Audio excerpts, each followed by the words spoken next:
saying, it's surprising how many otherwise competent attorneys punt at the sentencing hearing. Judge Scalia suggested that attorneys take a page out of the book from their death penalty colleagues and advise, don't wait to think about sentencing advocacy, because 99% of one's federal criminal clients will be facing sentencing, and so start preparing for the case as early as you can. I know all of you who are tuning in know someone or personally going through this experience today. No one can promise you and say that, I know the judge, don't worry. There's no rush to prepare. You've heard that the feds were asking questions, but still you're told there's no rush. With a broad brush, a satellite view, the stages are, you may hear that there's rumors that the FBI and the Department of Justice have been asking questions. You may have gotten a target letter or someone showed up at your home. Your defense.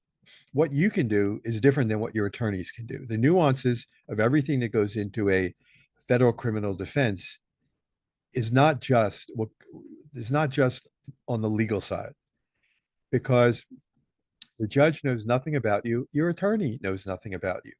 So it starts with a well-written personal narrative. This is your story or your autobiography or your brand.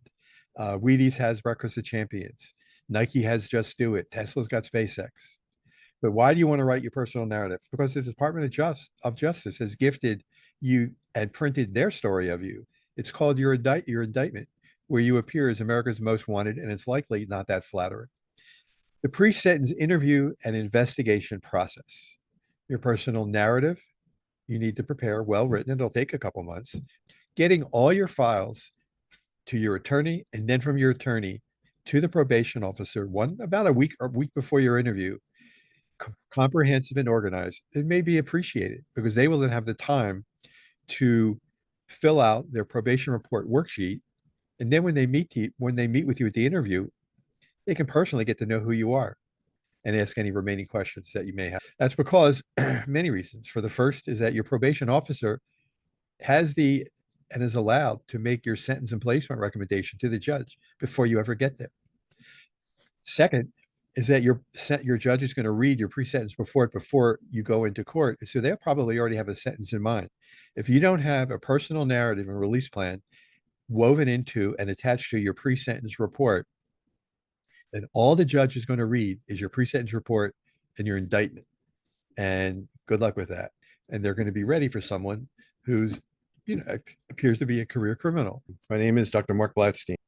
How I became a physician prison consultant. Welcome. My name is Marc Blatstein. After 30 years in patient care, this experience has provided me with the professional expertise and practical insight in preparing you for the pre-sentence interview. This interview is the most important and overlooked phase of the federal sentencing process. It will determine your entire future. While no one can give you any guarantees, preparation can humanize you to your judge, because without preparing, your judge is going to just sentence you based on your indictment, where you may appear as America's most wanted, which we all agree you're not. It may reduce your sentence, provide options for a diversion type of sentence, allow for a specific federal prison placement request, provide you with the early release opportunities, and reduce the fears that you and your family and loved ones are naturally experiencing. If you have any questions regarding the federal sentencing or just in general, give me a call at no charge, 240-888-7778. Today, I'm going to discuss your first day in federal prison. This is when it becomes very real. And preparation is going to be a common theme throughout all my YouTubes, throughout my entire website. And for transparency's sake, while I'm still a practicing physician, or I have my license is still active. I was convicted of a felony a little under 20 years ago, and back in 2010, my license was reinstated in full. But I chose to transition over to working with all of you because I just couldn't wrap my arms around the fact that I was as unprepared as I was.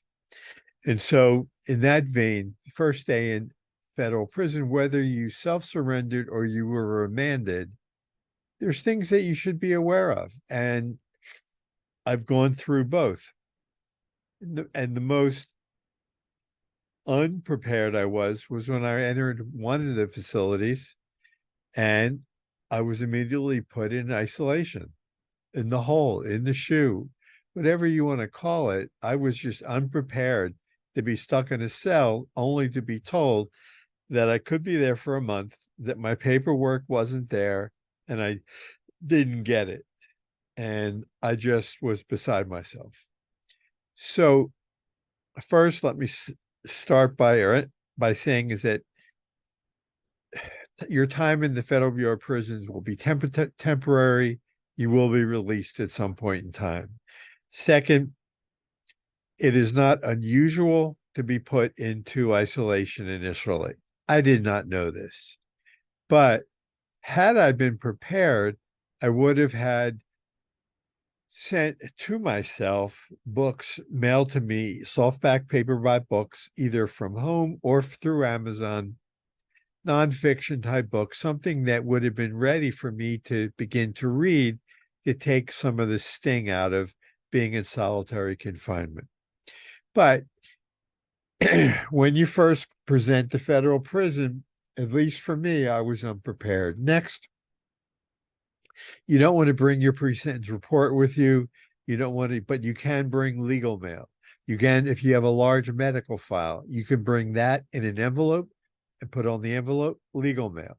You can also bring a list, a contact list with their names, address, phone number, email address, and you can put that in with your legal mail.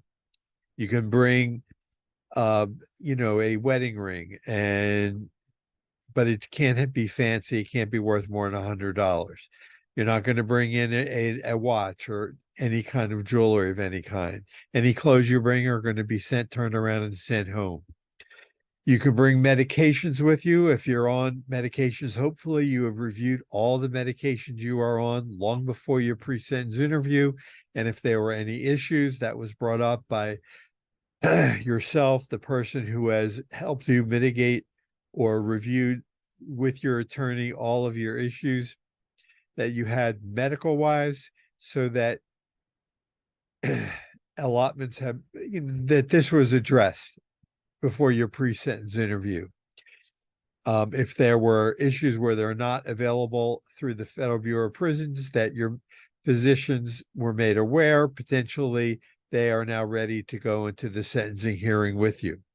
The Federal Bureau of Prisons does not take any orders regarding medical care or prescriptions directly from a judge.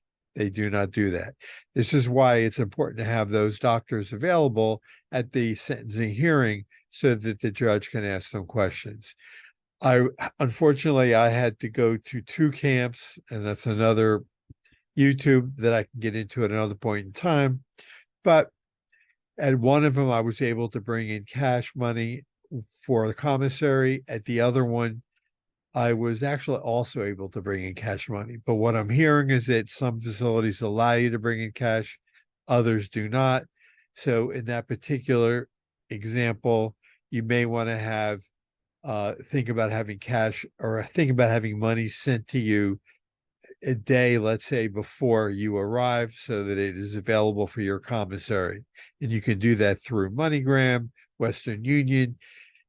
And how you do that is by, the prison you're going to, so you can go online, your prison number, go online, and then find that prison, download their A&O, Admissions and Orientation Handbook, and then you can go search. And with your prison number, then you're able to send in, following the instructions through the Admission and Orientation Handbook, and have that money available to you as you arrive, so that you can, at your earliest time you're allowed to go to commissary, get your basic needs: toothbrush, toothpaste, socks, underwear, sneakers, a watch, etc. I hope you found this helpful. Please, all of this information I have available through the website, through my YouTubes, but don't let all this content go unheeded, because you will find, if you do, that it will be sorely needed once you finally arrive. I appreciate you taking the time out of your day to listen and have a good day.